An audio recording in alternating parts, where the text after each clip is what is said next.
तो hello my dear student, क्या हाल चाल आप सभी का। मुझे आशा आप लोग अच्छे से तैयारी में लगे होंगे। तो आज मैं आप लोगों को क्लास 12th केमिस्ट्री का मोस्ट इंपोर्टेंट टॉपिक बताने जा रहा हूं जी, जिसका नाम है हेनरी का नियम। हेनरी का नियम बोर्ड एग्जाम 2026 में कंफर्म आएगा ही आएगा। तो अगर आप ये पूरे वीडियो को देख लेते तो आपको अच्छे से समझ में आ जाएगा कि हेनरी का नियम क्या होता है जी, इसके सीमाएं क्या होती है और इसका अनुप्रयोग क्या होता है जी। तो आइए देखते हैं वीडियो को बिना देर किए हुए कि हेनरी का नियम क्या होता है। तो सबसे पहले हम लोग समझेंगे जी, ठीक है। सबसे पहला बात समझेंगे, ठीक है। ये एक ले लेते हैं पात्र।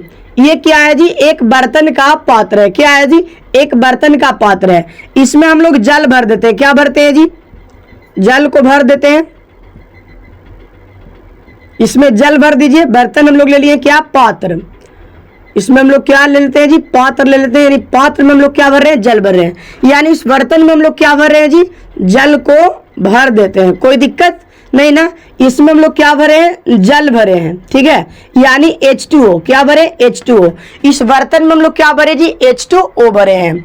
और यहाँ पे यहाँ से हम लोग इसमें कोई गैस डालेंगे। क्या डालेंगे जी, जैसे कि मान लें कि O2 हम लोग के पास गैस है, तो इसमें हम लोग गैस को क्या कर रहे हैं, डाल रहे हैं इस पात्र में, ठीक है।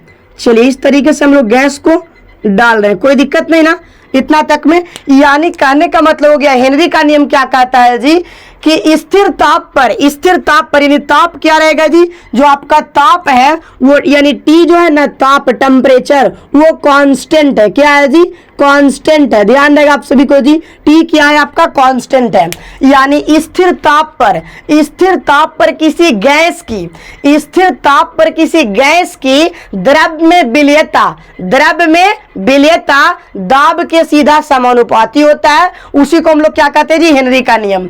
यानी इस पात्र में अगर आप जल भरे हुए हैं, इसमें अगर कोई भी गैस को अगर आप प्रेशर के साथ, दाब के साथ, बने स्थिर ताप के साथ अगर आप इसमें प्रेशर को आप डालते हैं जी, तो गैस आपस में क्या होने लगेगा, आपस में गैस क्या होगा जी, घुलने लगेगा। यानी जितना ज्यादा आप प्रेशर लगाइएगा उतना जल्दी गैस घुलेगा, और जितना कम प्रेशर लगाइएगा उतना कम गैस घुलेगा जी। यानी बात ये हो गया कि आप जितने ज्यादा पानी में आप चीनी को डालिएगा, शरबत उतना ही मीठा होगा, और आप जितना कम पानी में चीनी को डालिएगा उतना ही कम क्या होगा जी, फीका शरबत होगा। यानी T क्या है, कांस्टेंट है। यानी आप यहाँ पे लिख सकते हैं जी कि स्थिर ताप पर, यानी आप हेनरी का नियम लिख सकते हैं कि स्थिर ताप पर किसी गैस की द्रव में विलेयता, किसी गैस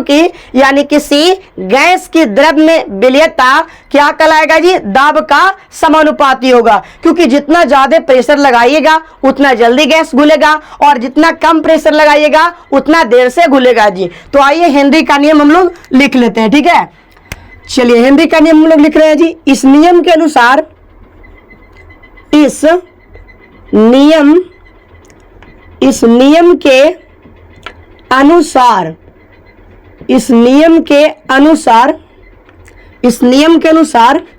स्थिर ताप पर किसी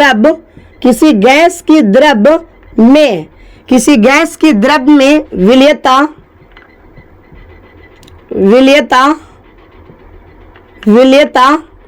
यहाँ पे ध्यान दें, स्थिर ताप पर किसी गैस की द्रव में विलेयता, यानी द्रव में गैस की क्या हो जाएगा जी, द्रव में गैस की विलेयता दाब के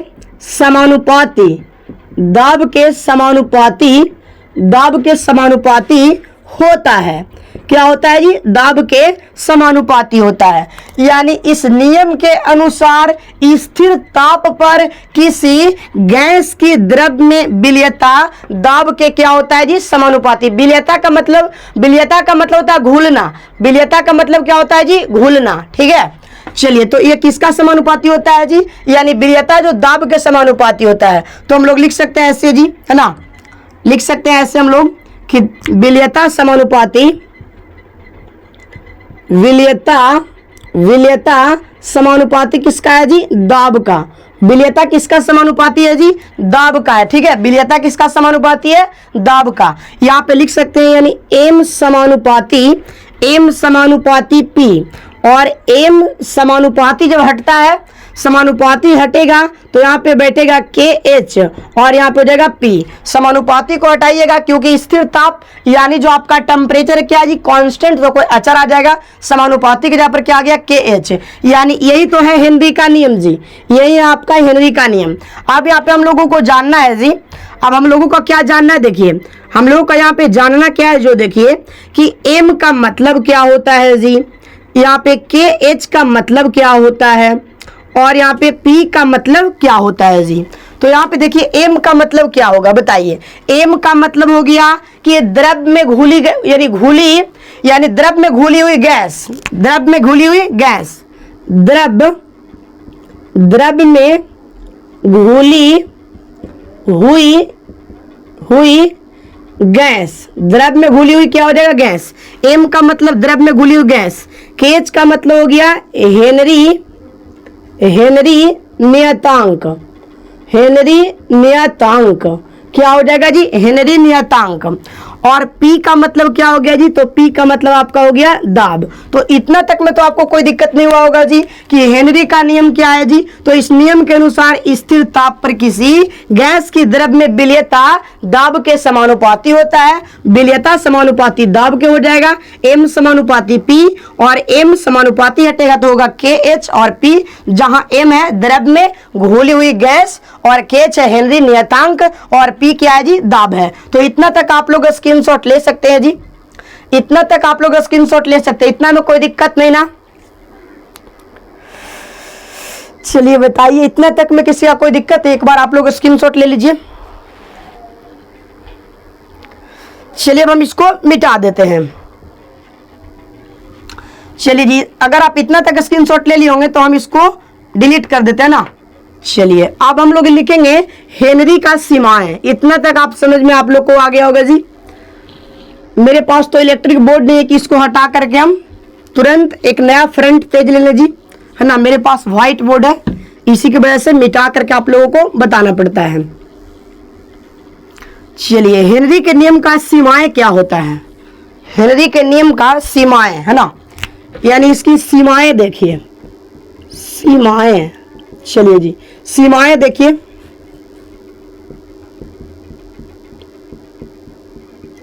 चलिए पहला नंबर सीमाएं क्या होगा?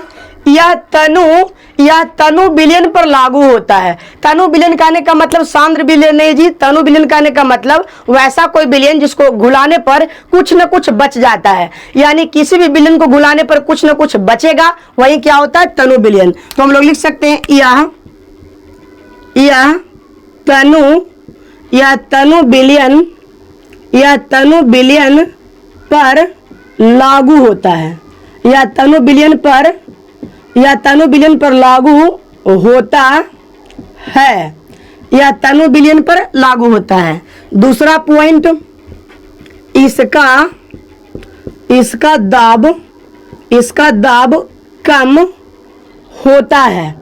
इसका दाब क्या होता है जी? कम होता है। अगर इसका दाब ज्यादा रहेगा तो पदार्थ जल्दी घुलेगा, दाब कम रहेगा तो धीरे धीरे घुलेगा जी ना। तीसरा पॉइंट देखिए, इसका ताप उच्च होता है।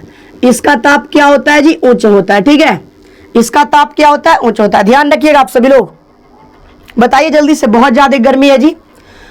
यह तनु विलयन पर लागू होता है, इसका दाब कम होता है, इसका ताप क्या होता है जी? उच्च होता है। कोई दिक्कत इतना तक में नहीं ना।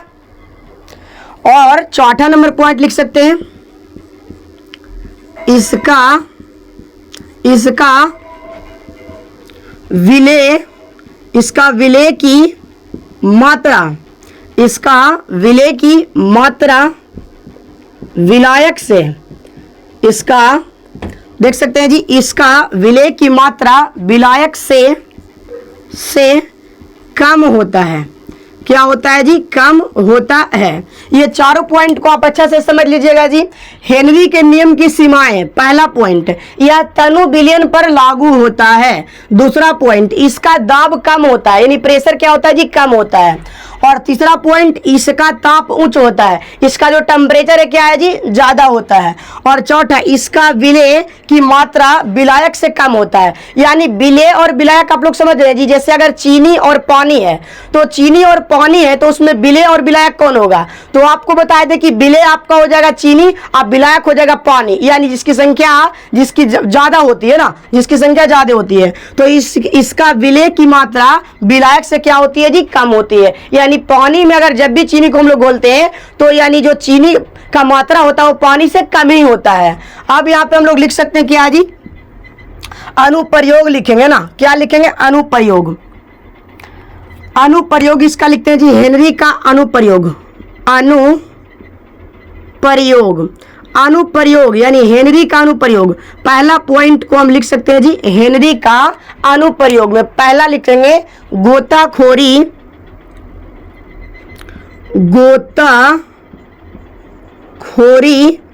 गोताखोरी में, गोताखोरी क्या होता है जी, जो समुद्र के अंदर जो हवाई जहाज चलती है उसमें बहुत सारे आदमी जो होते हैं वो अंदर किसी न किसी चीज का खोज करते हैं, यानी अंदर तक एकदम बहुत गहराई तक जाते हैं जी। उसी चीज को हम लोग क्या कहते हैं, गोताखोरी कहते हैं। कोई दिक्कत, जल्दी से बताइए।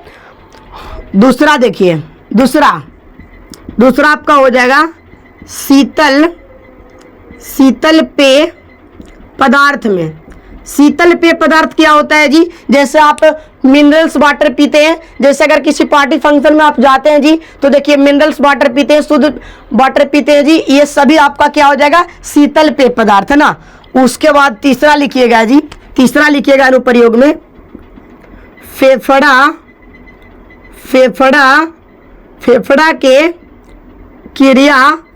के क्रिया विधि में, फेफड़ा के किस में जी, क्रिया विधि में। तो ये आपका तीन अनुप्रयोग है जी, गोताखोरी में, शीतल पेय पदार्थ या फेफड़ा के क्रिया विधि में। तो ये आप लोग अच्छे से स्क्रीनशॉट ले लीजिएगा। तो मुझे आशा है कि आपको वीडियो बहुत अच्छा लगा होगा। चैनल पर पहली बार तो चैनल को सब्सक्राइब कर दीजिएगा, और जिस भी टॉपिक पर आपको वीडियो चाहिए एक प्यारा सा कमेंट कर दीजिए। मिलता है आप लोगों से नेक्स्ट वीडियो के साथ।